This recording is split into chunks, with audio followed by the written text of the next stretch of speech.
ഈ due to an infinite plane sheet of charge, അതായത് ഒരു ചാർജ്ഡ് ഷീറ്റ് കാരണം അതിൽ നിന്നും r ദൂരത്തിൽ പി എന്ന് പറഞ്ഞ പോയിന്റ് അനുഭവപ്പെടുന്ന ഇലക്ട്രിക് ഫീൽഡ് ഇൻറ്റൻസിറ്റി. അപ്പോൾ ഞാൻ എന്ത് ചെയ്യുന്നു വെച്ചാൽ ഇവിടെ അനുഭവപ്പെടുന്ന ആണ് എനിക്ക് അറിയേണ്ടത്. അപ്പോൾ ഞാൻ ഈ പീനെ ഇൻക്ലൂഡ് ചെയ്തുകൊണ്ട് ഒരു ഗോസിയൻ സർഫസ് കൺസിഡർ ചെയ്യും. സിലിണ്ട്രിക്കൽ സർഫസാണ് കൺസിഡർ ചെയ്യണത്. അപ്പോൾ തിരിച്ച് ഷീറ്റിലോട്ട് വരച്ച് കഴിയുമ്പോൾ അവിടെ അത് ഇൻക്ലൂഡ് ചെയ്യുന്ന ഏരിയയാണ് DS. ഇനി ഇലക്ട്രിക് ഫീൽഡ് ലൈൻസ് രണ്ട് ഭാഗത്തോട്ടുള്ളതുണ്ട്. വലത്ത് ഭാഗത്തോട്ടും ഇലക്ട്രിക് ഫീൽഡ് ലൈൻസ് ഉണ്ട്, ഇടത് ഭാഗത്തോട്ടും ഉണ്ട്. കാരണം ചാർജ്ഡ് ഷീറ്റിൽ നിന്നും രണ്ട് ഭാഗത്തേക്കും തുല്യ അളവിൽ എന്ത് പോകാം, ഇലക്ട്രിക് ഫീൽഡ് ലൈൻസിന് പോകാവുന്നതാണ്. അപ്പോൾ നമുക്ക് ഫ്ലക്സ് രണ്ട് ഭാഗത്തും ഉണ്ടെന്ന് കൺസിഡർ ചെയ്യേണ്ടി വരും. അപ്പോൾ ഇതുപോലുള്ളൊരു പോയിന്റ് P' തുല്യ ദൂരത്തിൽ അപ്പുറവും കൂടി ഞാൻ കൺസിഡർ ചെയ്യുന്നു. അപ്പോൾ ആ പോയിന്റ് P' ആണെന്ന് വിചാരിക്കും.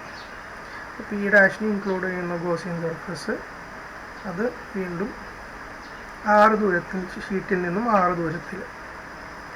ഈ നെറ്റ് ഫ്ലക്സ് എമിനേറ്റിംഗ്, ഈ ഷീറ്റിൽ നിന്നും എമിനേറ്റ് ചെയ്യുന്ന അല്ലെങ്കിൽ പുറത്തോട്ട് വരുന്ന electric field lines per unit area of cross സെക്ഷനെയാണ് നമ്മൾ ഇലക്ട്രിക് ഫ്ലക്സ് കൊണ്ട് ഉദ്ദേശിക്കുന്നത്.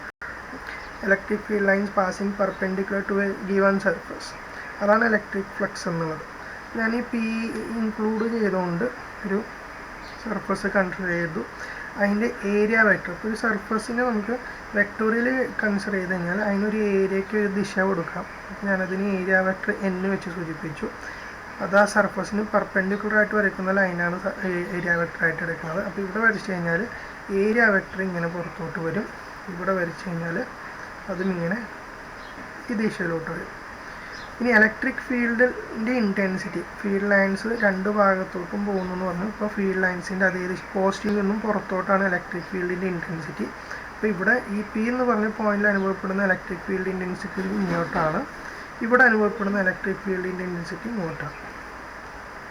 ഇനി സിലിണ്ട്രിക്കൽ സർഫസിൽ വേറൊരു സർഫസ് പോയിന്റ് ഞാൻ കൺസിഡർ ചെയ്തു, Q എന്ന് പറഞ്ഞ പോയിന്റ്. അതിനെ ഇൻക്ലൂഡ് ചെയ്തിട്ടൊരു ഗോസിയൻ സർഫസ്, ഒരു ചെറിയൊരു സർഫസ് DS എന്ന് പറഞ്ഞ സർഫസ് കൺസിഡർ ചെയ്തു. അതിൻ്റെ ഏരിയ വെക്ടർ മേൽപോട്ടാണ്.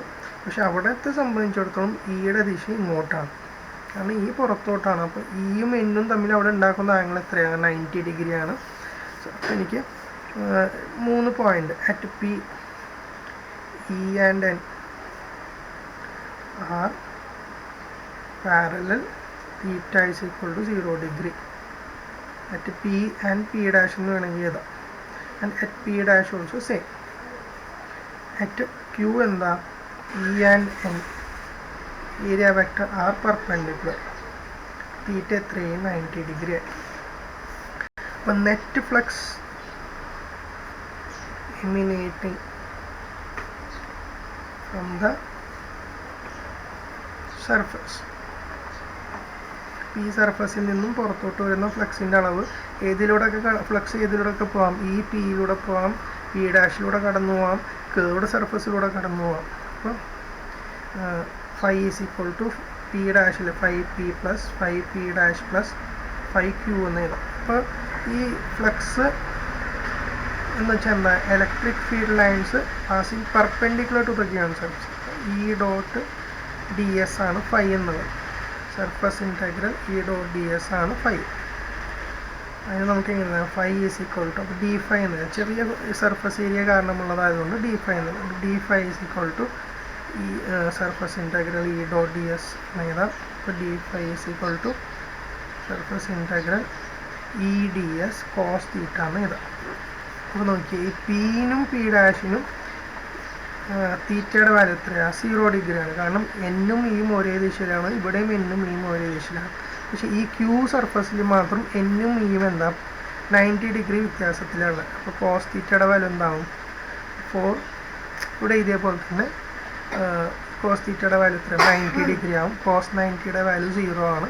അപ്പോൾ 5P എന്തായി, 0 ആയിട്ട് മാറി. നെറ്റ് ഫ്ലക്സ് ആര് കാരണമാണ്, 5 ഇതിലൂടെ കടന്നു പോകുന്നത് പ്ലസ് P' കടന്നു പോകുന്നത്. ഇനി രണ്ടുപേരും ഒരേ ദൂരത്തിലായതുകൊണ്ട് Eയുടെ വാല്യൂ രണ്ടിടത്തും സെയിം ആയിരിക്കും. കാരണം Eയുടെ equation E is equal to 1/4πε0 Q/r² ആണ്. അപ്പോൾ r മാറാത്തിടത്തോളം E സെയിം ആണ്. അപ്പോൾ എനിക്കിങ്ങനെ എഴുതാം phi is equal to E dot d s. ഏത് ഡി എസ്? പിയിലുള്ള ഡി എസ്, പിയിൽ ഇൻക്ലൂഡ് ചെയ്യുന്ന ഡി എസ് പ്ലസ് മറ്റേതെന്താ ഇ ഡോട്ട് ഡി എസ്. ആരിനെ ഇൻക്ലൂഡ് ചെയ്യുന്നത്? പി ഡാഷിനെ ഇൻക്ലൂഡ് ചെയ്യുന്നത്. രണ്ടും പക്ഷെ സെയിം ആണ്. അപ്പോൾ എനിക്ക് ഇങ്ങനെ എഴുതാം phi is equal to 2 times E d s എന്ന് എഴുതാം.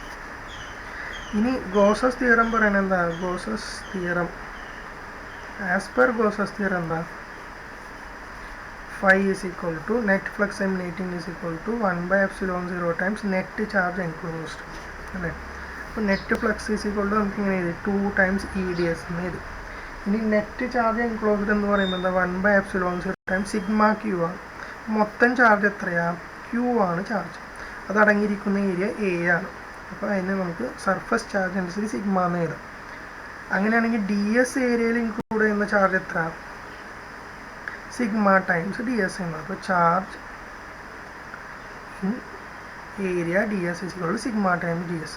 അപ്പോൾ ഈ ഡി എസ് എന്ന് പറഞ്ഞ ഏരിയ ഇൻക്ലൂഡ് ചെയ്ത ചാർജാണ് ഇവിടെ എഴുതേണ്ടത്. അപ്പോൾ എത്രയാണ്? അതെന്താ? Sigma times D S. അങ്ങനെ ആകുമ്പോൾ നമുക്ക് ഈ രണ്ട് ഇക്വേഷൻ കമ്പയർ ചെയ്യുമ്പോൾ ഡി എസും വെട്ടിക്കളയാം. അപ്പോൾ ഇ ഈസ് ഈക്വൽ ടു എങ്ങനെ എഴുതാം? സിഗ്മ ബൈ 2 എപ്സിലോൺ 0 എന്ന് എഴുതാം. അപ്പോൾ electric field intensity at a point P r distant away from an infinitely plane sheet of charge എന്താ? സിഗ്മ ബൈ 2 എപ്സിലോൺ 0 എന്ന് പറഞ്ഞ റിലേഷൻ കിട്ടും.